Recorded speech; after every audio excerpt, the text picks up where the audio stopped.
We're getting our first details about retail NHL jerseys from Fanatics. Plus, expansion talk is heating up. This is an Icethetics Flash Report for April 11th. I'm Chris. Thanks for watching. Let's start with Fanatics. We are quickly approaching their takeover of NHL uniform production, which officially begins this summer as the Adidas contract comes to an end. And many hockey fans are wondering what to expect, especially in the wake of the MLB uniform debacle, for which Fanatics has taken a lot of the blame. But we'll get back to that in a minute. I want to start with something that popped up online over the weekend, a leak from the Fanatics retail catalog. I usually don't have much to say on the retail side of things, but I know this will be an important topic to many fans this year, so I've tried to study up. A confidential source recently provided me with pages from that retail catalog, and this particular page has people very concerned, as it appears to show the retail price of authentic NHL jerseys going up more than 135%. If true, that would be tough to take. Thing is, it's not true. Not really. In fact, it's actually good news for jersey collectors. Let me walk you through it. This Fanatics catalog actually proves that for the first time in years, hockey fans will be able to buy genuine, made-in-Canada game jerseys, straight from the Montreal factory that's been making them for a half-century. This is something Adidas never offered. To get a Canadian-made NHL sweater, you probably had to buy it at a major markup in a game-used jersey auction. That all changes under Fanatics. Now, $425 US is a hefty price tag for a hockey jersey, no doubt. But this is a product aimed specifically to collectors and fans who want a truly authentic sweater. Adidas called theirs authentic and got sued over it because the cut and materials were not the same as what the players wore and were made in Indonesia instead of Canada. Fanatics calls this their Authentic Pro jersey, and they're not kidding around. The description reads, "Fabric, components, and branding are the same as the on-ice game jerseys, made for the hardcore fan and collector who wants the exact jersey their favorite players are wearing every game." All right, so where does that leave fans who can't or won't drop $400 on a jersey? Well, with the same options they have today. The style of jersey that Adidas sold in their authentic line is now known as premium under Fanatics. And like the Adidas version, it will feature embroidered crests, shoulder patches, and lettering. The description reads, "Made for the passionate fan who wants something close to the authentic on-ice jersey." That's the Adidas jersey to a T. I personally have 7 of those in my collection, and I love everything about them. Great quality and great fit, though I do know inconsistent sizing was an issue in recent years. Anyway, the price is staying the same on these, $180 US or $230 if you get a player customization.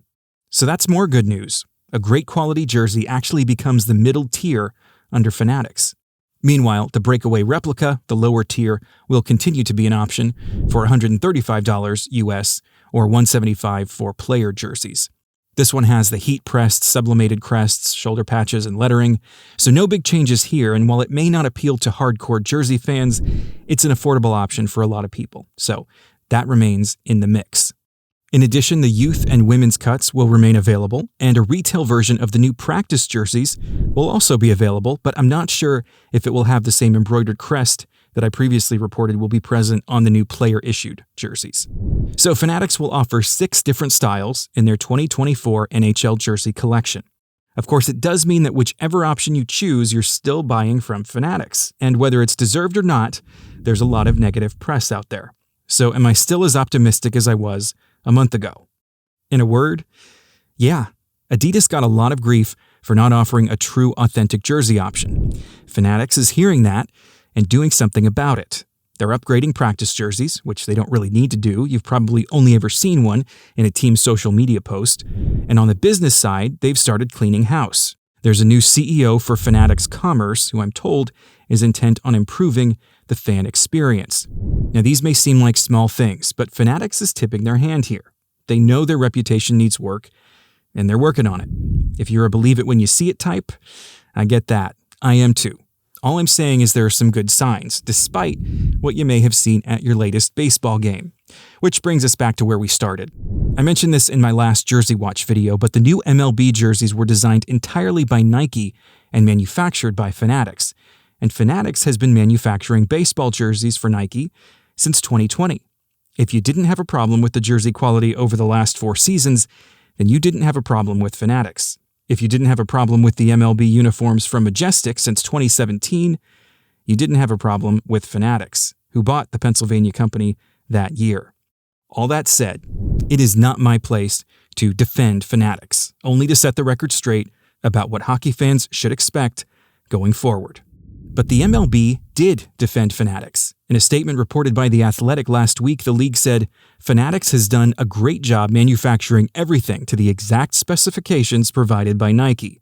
As part of this significant transition, Nike will continue to explore necessary adjustments to certain elements of the new uniforms."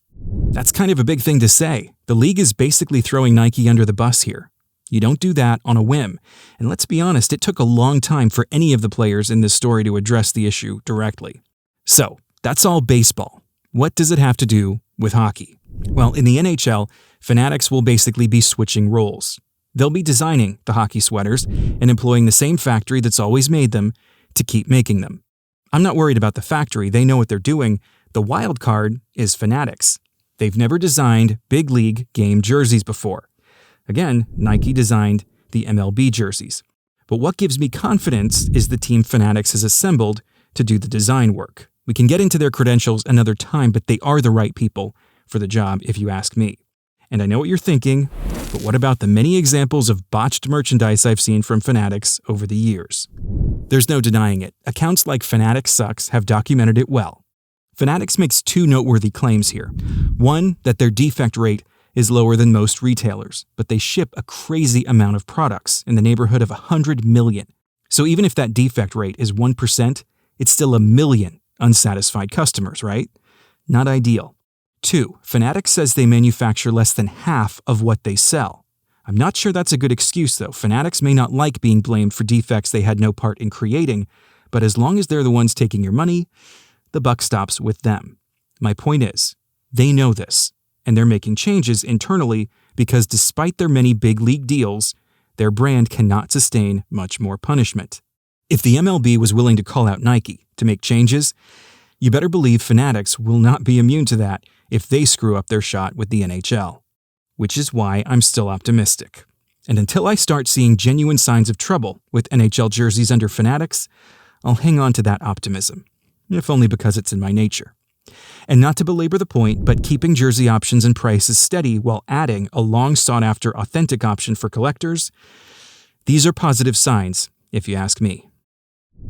All right, what do you say we move on to another topic? We'll make it quick because I feel like I've droned on long enough, but I did want to address NHL expansion. If you thought 32 was the ideal number of teams, well, the league may still be entertaining the thought of more, especially given the success seen in Las Vegas and Seattle.